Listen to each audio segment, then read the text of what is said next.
I'm Josée Boulanger. And I'm Véronique Di Loreto, and this is the Family Matters Cooperative three-part podcast-style series on growing independence. In this mini-series, we will explore practical and innovative approaches that are relevant to people with developmental and intellectual disabilities and their families.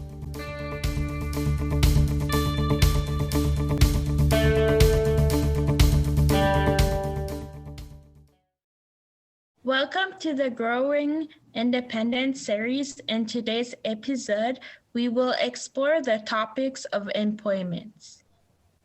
So today we're talking with Seema Tripathi. Can you please tell us a bit about yourself and what you do? Very good evening to all of you, and thanks for inviting me to this amazing mini podcast series. Quite excited about it. As you know, I'm Seema Tripathi, and I'm the Director of Employment and Innovative Services with UNITI. UNITI is a not-for-profit located in the South Surrey region of British Columbia, Vancouver. Some people would say it's Vancouver. And UNITI mainly focuses on supporting youth and adults with intellectual disabilities and their families as well to live rich, vibrant, and full lives. I have been with UNITI for now around, I think so it's my 5th year, but I've been in this sector for a very long time. So I don't know if I should call myself a dinosaur. Thank you, Seema. And I'm Josée Boulanger, and I'm here today as a sibling. I'm Véronique Di Loreto, and I'm here as a self-advocate. How would you describe the current state of the employment? Very good question. So when we specifically talk about people with disabilities, especially cognitive disabilities and employment status, I was just looking up into some stats recently from Inclusion Canada, and that says that almost there are 500,000 working age individuals with intellectual disabilities who, and among that, there are only 1 in 4 who are employed. So that means you're looking at a 25% percentage. Now, that's, in the big realm of things, very low percentage. And it's not that we haven't improved. We have been improving but it's very slow. Like the spikes are really very, very slow. And we still have a very, very long way to go. But, when I look at the whole picture, it's not only about increasing the number of jobs or increasing the number of people having employment. It is also a lot about the type of employment. What jobs are you doing, right? Where are you doing them? What industries are you looking at? And I think so. The very important and critical factor in this scenario is not only about obtaining a job, it's also about maintaining a job, right? And we have started looking at is like, we shouldn't be restricting ourselves now from a job to job to job. Actually, we should be now looking at a job to a career. And that is where the focus really needs to be on. So that is what the current state of employment is. I think we have come a long way in terms of getting the employers on board, but there's still quite a bit of gaps, which I think so we'll further really talk about. And Seema, what do you think are the most important barriers from your experience, based on your experience? What are the biggest barriers to employment for people with intellectual and developmental disabilities? Yeah, and again, a very good question, because those barriers speak to a lot. And those barriers, when I look at it, some of them are internal barriers, some are external barriers. Some are barriers which are totally we can work on and are in our control, and certain are not in our control. The biggest barrier, I think, everybody always talks about like, oh, we need to get the employers on board. But I think so there's a lot more. One of the biggest barriers which we have recently identified for the last couple of years is the gap in skill training, right? So we worked a lot on getting the employers on board. And now when we have the employers on board, like any other employer, they want an employee who is going to start working, who can do the work. And what does happen is that because we do not have that skill training or that proper training towards working or the work ethics, sometimes the employers are like, okay, but now, we really want somebody to start working, and this is taking time, because they will work, they will get trained. It's the time factor. Certain employers are okay with it. Some certain employers are not okay with it. And then the type of jobs, like there are jobs which do require some amount of skill training besides education. And that is where the biggest gap of skill training is coming.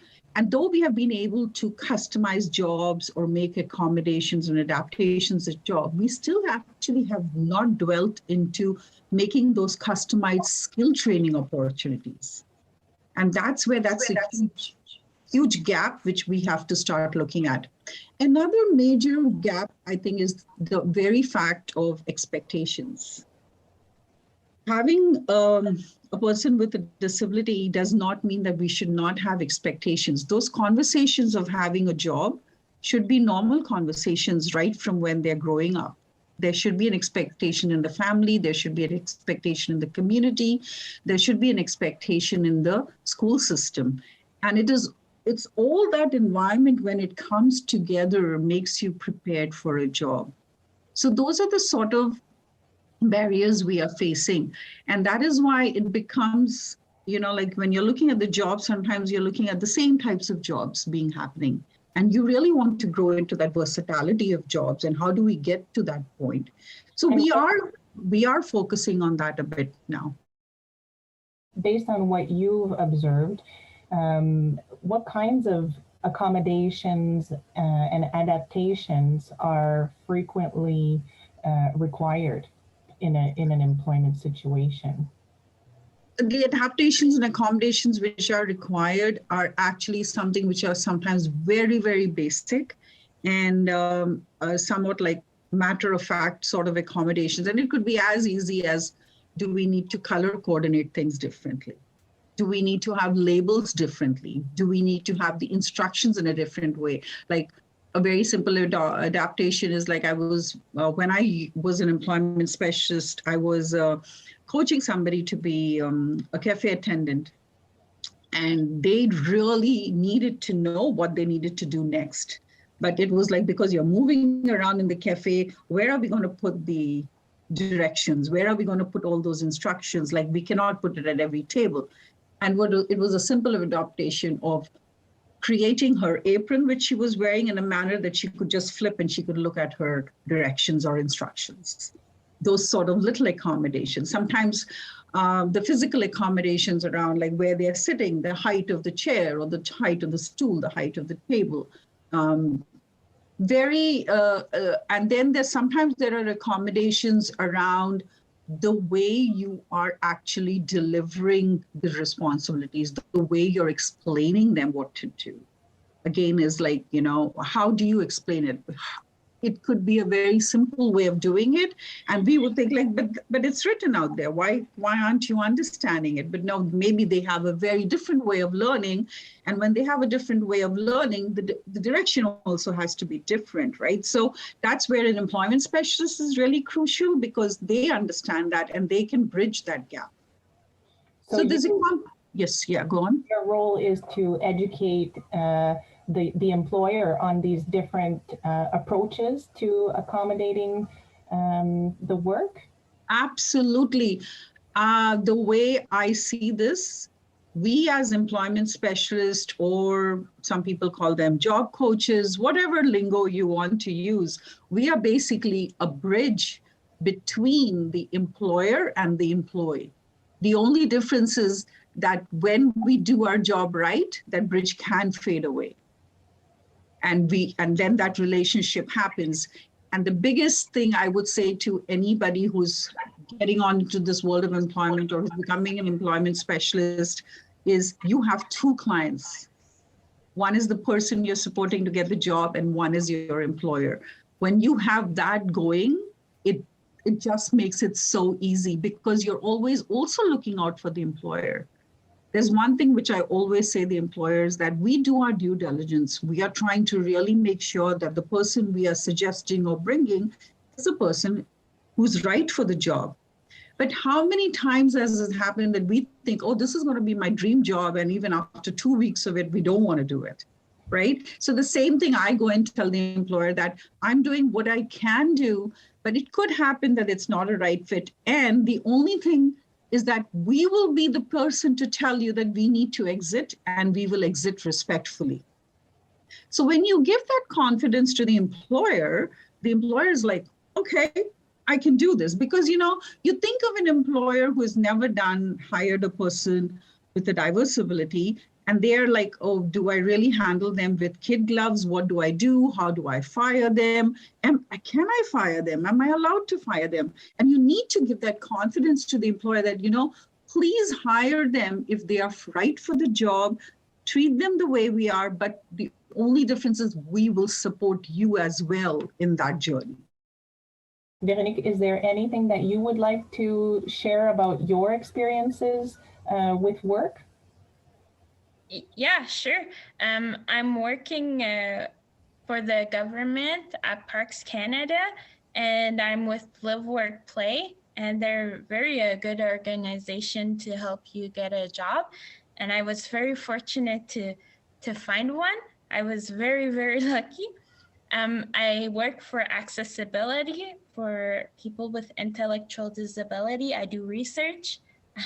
I love it. For me to do my job, I'm pretty easygoing. I'm so lucky for that.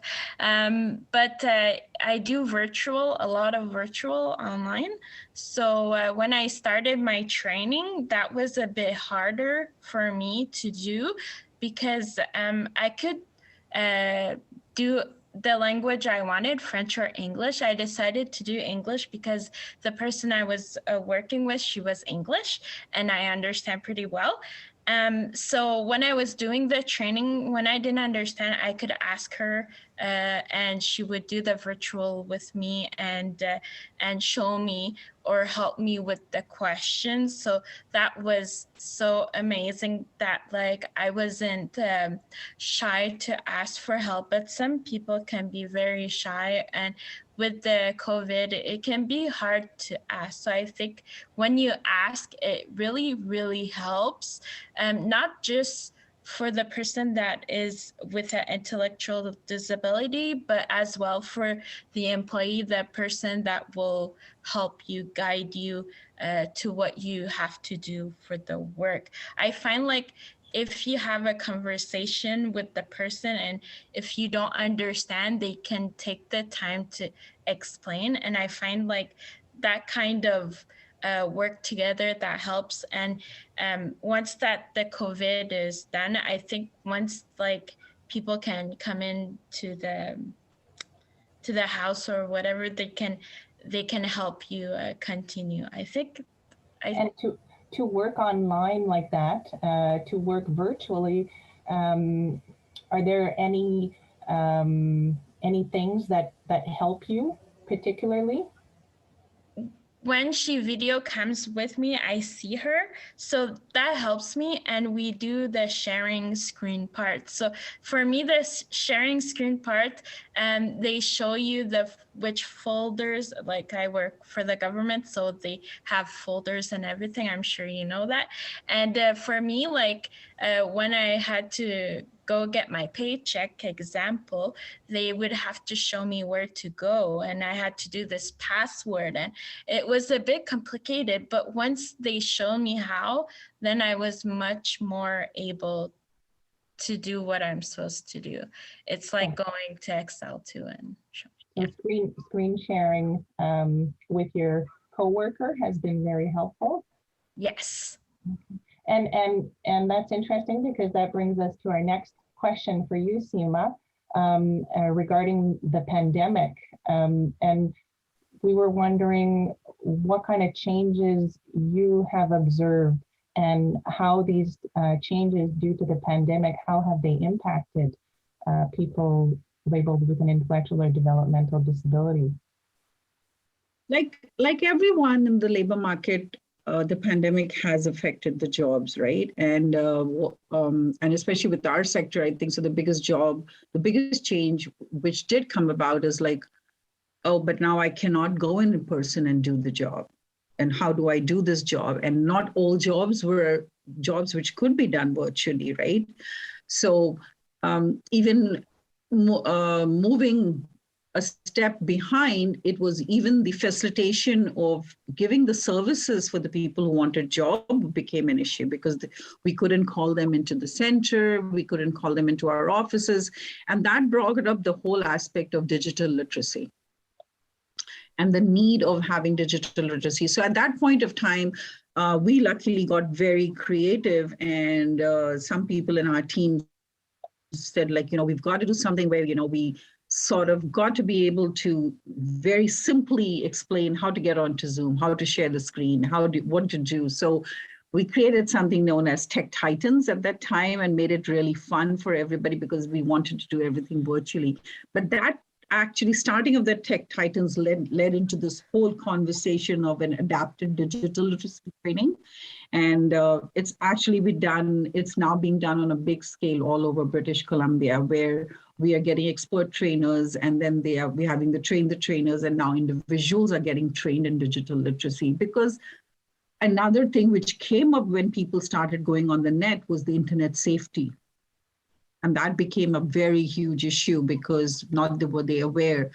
The other issue which we realize is changing between devices, which, again, we take it for granted, also became an issue as to how do you just change when you're doing these things between devices. So digital literacy really became a big thing, but it also created efficiencies, because now we were not only teaching them how to just communicate, we're also teaching them, okay, like, can you go and start looking for jobs now, right? Can you start for looking jobs which you can do remotely? And now we're also training you how to do those jobs remotely.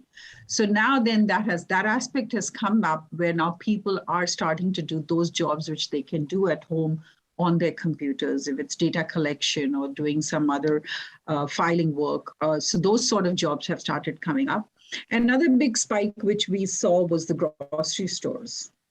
So while the jobs in the food industry and the rec and leisure and accommodations went down, and those were the type of jobs generally a lot of people were in, the grocery stores really wanted, because the grocery stores needed people.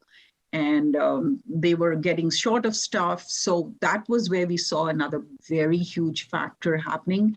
And those jobs started coming up. A lot of people lost the jobs. Like, you can think of people who were working in a scenario where you do something like party works. Like, of course, there were no parties happening. So all those jobs started falling through.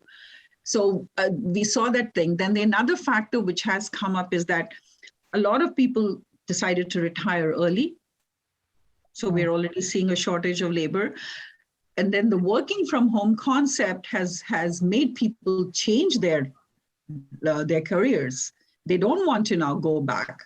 The biggest labor market, one of the emerging priorities, was the food service. Again, when things started happening, a huge shortage happened of the food sector. And that has led us actually to go in and get a grant from it's known as the Community Work Response Grant in BC, and that's based on emerging priorities. So we actually got together and we created a curriculum which is totally in an adapted manner, but for the front of the house and the back of the house jobs in the food industry. So now around 15 students are going through that training, and we're hoping that if we can continue, we would have that. So that's where that skill piece is coming up, right? Like, they want to do the job, but then, you got to get that skill training getting on, and the adapted piece of how to do the skill training. So that's the sort of trend we are seeing. Things are opening up, so we are becoming a bit hopeful. But after the pandemic, our guys have also become a bit choosy. Well, we don't want to do this, we don't want to do that. So that's also coming up. But I like that, right? Because they're having that voice and they're having that confidence to say that this is where I'm not feeling safe. And I would just like, I'm so, the way I think is I really think that we really need to start investing in those specific skill training so that people can really get the jobs which they want and which they want to do. And digital literacy, again, I would say like, it's a huge thing where families can help, the environment can help, and everybody should be helping so that all of the people whom we support are literate in that sector, because definitely that's going to make a lot of difference in the job market. Thank you, Seema. That's very, very interesting. And your Tech Titans program. I love the name. And so is the Tech Titan program ongoing? That's going to continue? Yeah, so what did happen is that, when in BC, especially, if I don't know if you're aware, like we have the Community Living British Columbia, who are our service providers, who are our funders, sorry, and we are service providers. And they also recognize that need. So at that point of time, there was a call for proposal, and all the agencies who were doing a bit of digital literacy in their own capacity, we decided to make it all much more formalized. And so now it has become a big part, and it's going to be ongoing. So that's a huge push. And I think so it's very interesting that while the people whom we support want to get trained, it's even some of the staff were like, oh, I think we also need a bit of that training, right? So yeah, so that is interesting, and it's very, very important, I feel. So that's like, when you talk about the pandemic, we always see what was the positive of it. So these are one of the positives which has come up. Thank you. So to summarize then, opportunities to work from home, opportunities to work using technology and food services. Food services, yeah. So it's about a good trend always, and this is good for families and for employment services to always look at what's the latest trends in the labor market and look at those emerging priorities. So when you start looking at that, and then you start focusing and seeing, okay, what are the gaps there? Like if I want people to get training, what do we need to do? How do we need to do? And it even leads to what conversations we need to have with the employers, right? Because I have just once job coached somebody in a dish pit, and I don't want to be working in that dish pit. Like it's such high intensity and the heat and all. So those things make you realize, like, what conversations should we have for the employer? It could be that, if they really want to hire dishwashers and they're seeing that there's a huge turnover, probably breaking their shift into two and having a split shift going on instead of having that long shift. So all those sort of conversations are really possible when you understand what's the trend. So it's one part of it. The equation is, let's start getting the people who want jobs ready and get them the skill training, get them the experience, get them the exposure. But the other part is, let's start having those conversations with the employers in that sector and what accommodations we can start making there. What step action can people take to increase their chance of finding work in this new market? So before even looking into a job, I think so there's one thing which is very essential is to understand, which I call it the visa. Understand what your values are. What is that value which is driving you to get a job? Now, everybody is going to say money. Absolutely. All of us work because there's a bit of money involved. But we also know that there is a lot more than money which is involved in a job. Are you really wanting a job because you want to enhance your social relationships, you want to expand your social world, you want to meet new people? Do you feel that you want a job because it gives you a self-confidence, it increases your self-esteem, you're proud to say that I have a job? What is it that is really driving you to get a job? Because that really helps in understanding what type of job. Sometimes, people say, I want a job where I can help people, or I want a job where I can express myself. So is that you need a creative job, or you want a really job where you're working with people? Simple things like finding out, do you want to work with your hands? Do you want to work with animals? Do you want to work outside? Do you want to work inside? All those little details are so, so, so important. Understanding your interests. So when I talk about visa, it's values, your interest, your skills, and your abilities. So when you have somebody who can help you all those, you are very easily able to find a theme.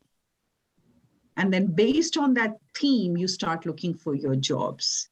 And then sometimes you'll say that like, oh, I really wanted to do that job, but I don't know if I have the skills to the job. Then the next question is like, do you want to gather the skills? Can we find you a way of gathering a skills?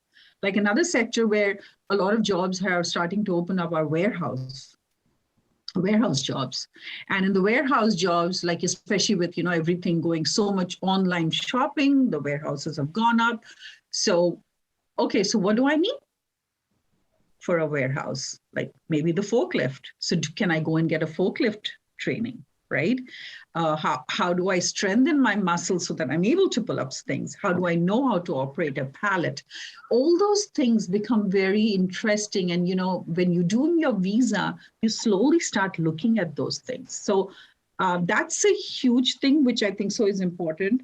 The other thing is, if you're working with an employment service, the creativity on the side of the job developer, how creative the job developer is in finding out, okay, this is a job Seema wants, where can I go? What sort of a conversation I have? Is there a way of me finding out a job which is not basically posted, but it is a job there? So like, when you say carving a job, so is your job developer able to carve a job? How good is your job developer in presenting the business case as to, I've had employers ask like, okay, tell me, why should we hire the person? So are you good at talking about the return on investment?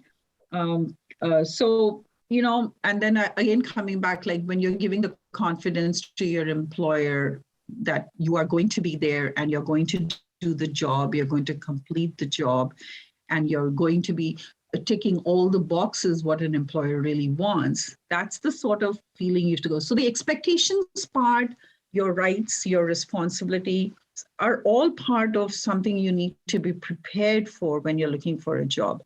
It's not just the job, right? There are factors. So always when I talk about a job, I say there are 3 factors in a job: the social, the production, and the navigation. And I have found that the production part is the easiest part. Doing the job is not the difficult part. The social and the navigation is where people sometimes get lost. And there are many stories where they did not understand the culture of the place, and they sort of felt that they were not a right fit. Or the navigation part is that I do need to get to the job on time to be able to do my job. I need to be there to do the job. Or if I'm going from a break, I have to come back from that break. So all those little things all make it up. So those are the expectations, and those are the things you need to be prepared for. And from your experience, based on what you've observed, what are the most common motivations, like other than, of course, wanting to make some money? What are the most common motivations that you've observed for wanting to work?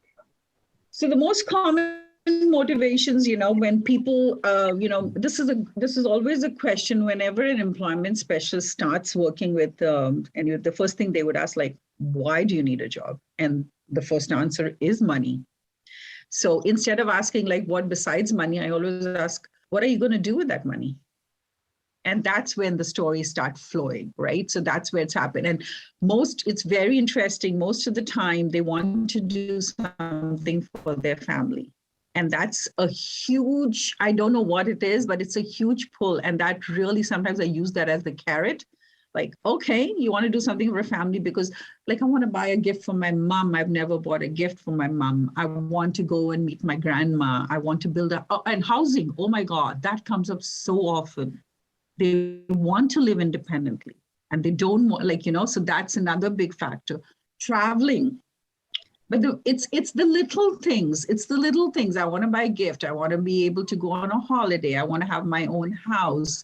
One day I want to be able to invite my friends. I want to go out for a pizza night with my friends. So those are the little motivators, but they go such a long way. And then you start building in that the citizenship piece.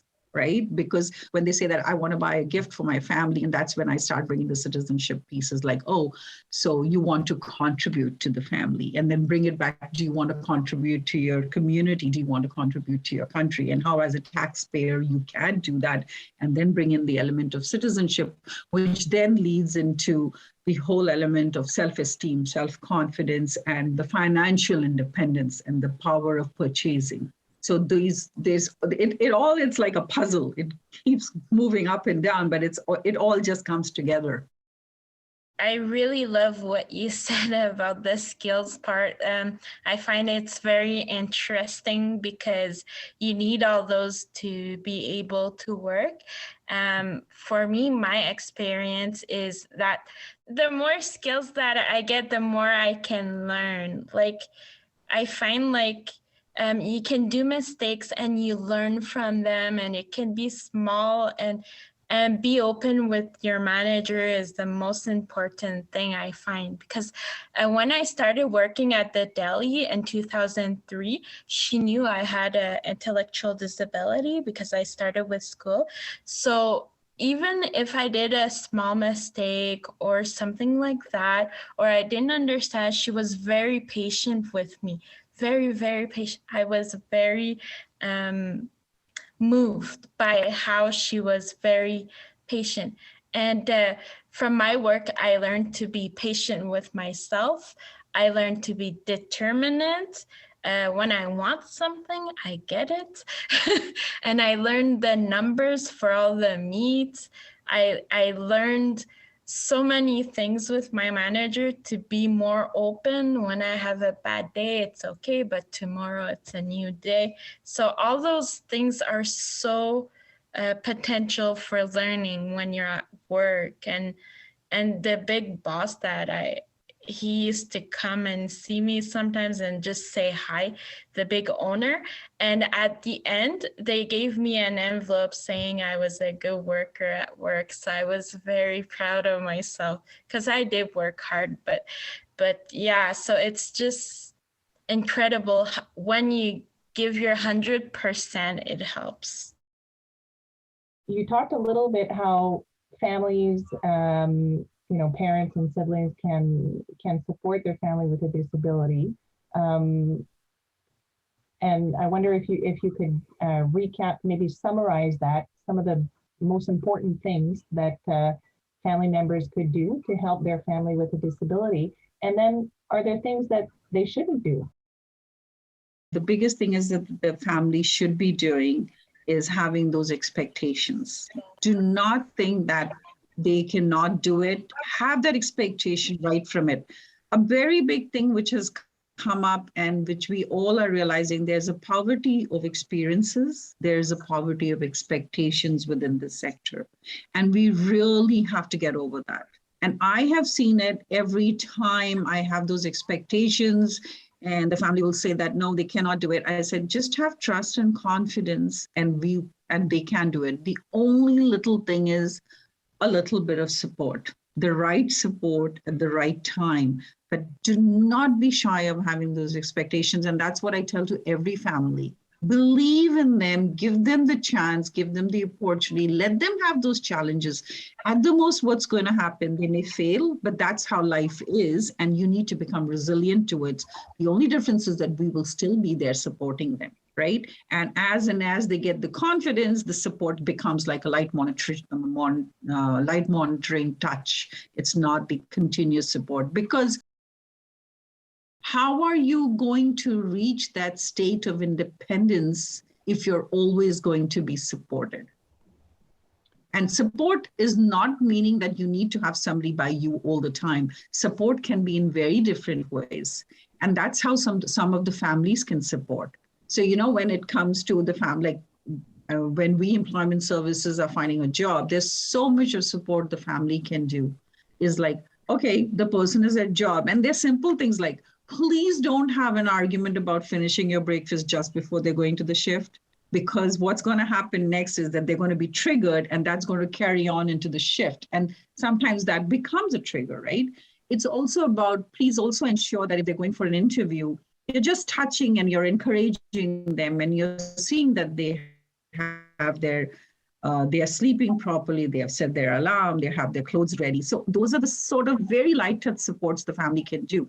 The other big thing, the family, like I feel that one of the biggest things if we really want to be successful is when we are having discussions around the values, the interest, and the skills.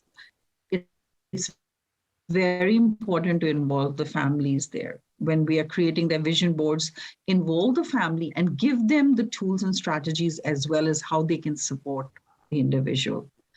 The thing which I feel is where the families really should not be crossing a line, and we've had some very funny conversations where we have found them a job and the family has gone to the employer and says, I don't think they can do this job.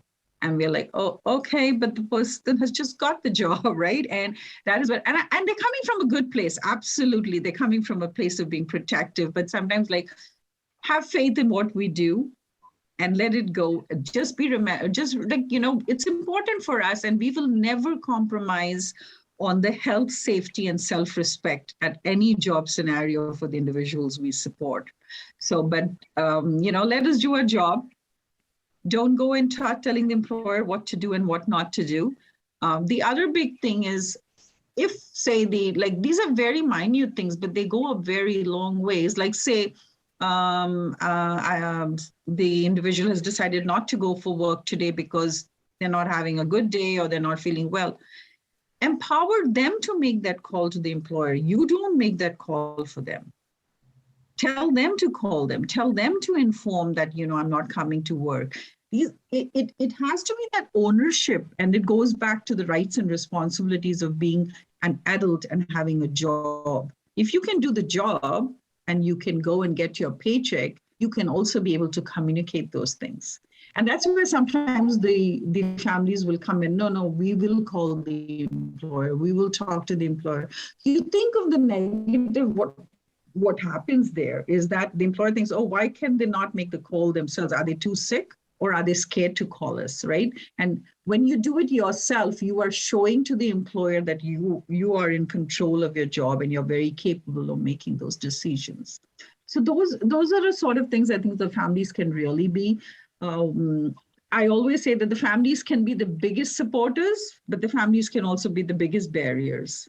And that is where we really need to, so as if we are working, the employment services also need to work with the family. And it's like, like the trilogy of a stool where each leg is so important. It's the individual, it's the family, and then it's the community. And in this case, it's the employer. All of them have to come together to make this happen. People who might have higher support needs, or people who have, who face a significant barrier to communication, maybe who don't communicate with words. What has been your experience with helping people with higher support needs or ongoing support needs to find employment? Yeah, those scenarios do become complex, but of course we have got people to have jobs even if they have higher needs. That's where a lot of those accommodation adjustments and those technology, the adapted technology, like in BC, we have the Neil Square Society, and they have adapted technology in terms of the communication, in terms of different type of chairs, in terms of different type of things, which, with the keypads or something of that sort. It's again about finding the right job, right? Like, where would you find the job? Like, I'll give you a very, and you would say that that's a very crude example, but say somebody has this, the need where, they have Tourette's and they have to swear. And they just cannot help it. They get into that behavior. I would find them a job where, there are all those sort of men who are working in some sort of a junkyard, and they can yell and they can shout and be like Mike Jagger. Who cares? Like, get them a job there. So it's also about finding the right fit, right? It's like, it's not about that, we have to teach them not to swear. We've got to understand that's a part of who they are. It's not that they're doing it voluntarily. So I can still find a job. Like, if somebody is just having a great problem in personal hygiene, again, go and get them a job somewhere where hygiene just doesn't matter. I remember long back, there was this lady, actually, the only thing she could lift was her finger. And they got her a job where she was doing some clicking job for a couple, like an hour or two a day, where there was some mechanism where she had to click. So it's about, again, that creativity piece, and there's accommodation, and again, so much of everybody working together on it, having that discussion with an employer. Sometimes it's the medical needs, where, you really have to say that a bag has to be changed, or the medication part. And all those are real accommodations which we need to start having with the employer at that time. But then you can have an accommodation that we have the support worker come in for just that time and change it and then go away. So the creativity, huge part of it, conversations, huge part of it, and then finding the right fit. Mm-hmm. Yes. It's not easy, but it happens. Mm-hmm. Yeah, it takes flexibility and creativity. Yeah.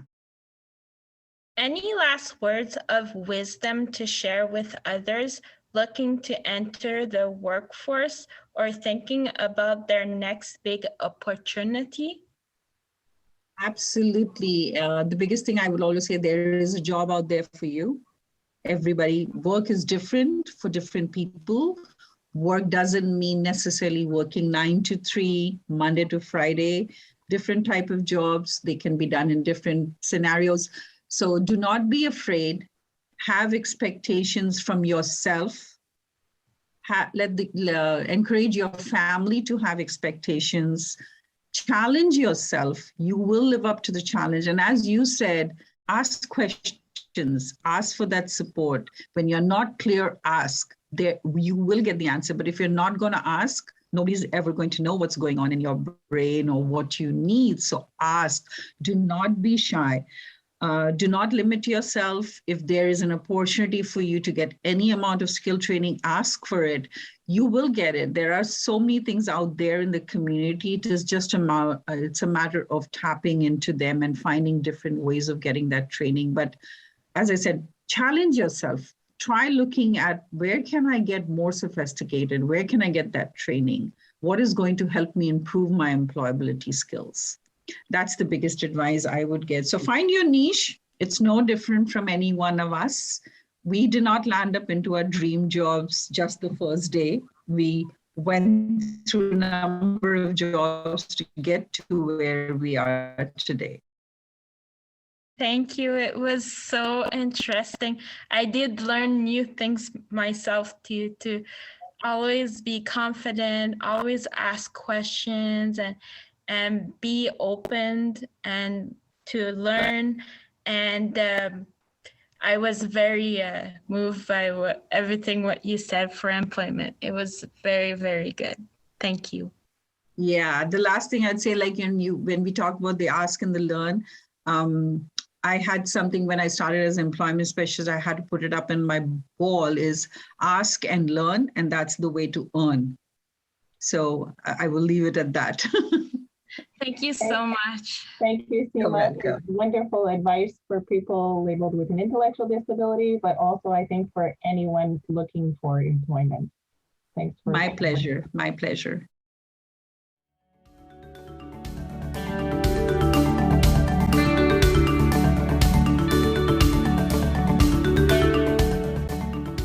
We hope you enjoyed this episode. And if you did, please be sure to tell your friends, give a thumbs up, leave a comment, and subscribe. This mini-series will not have been possible without the support from Ontario Caregivers Organizations and a very special private donor. You can listen to the remaining episodes in the series Growing Independence on our YouTube channel or through our website at familymatterscoop.ca. In this episode, note you will find additional information and links to various resources. Thanks for listening.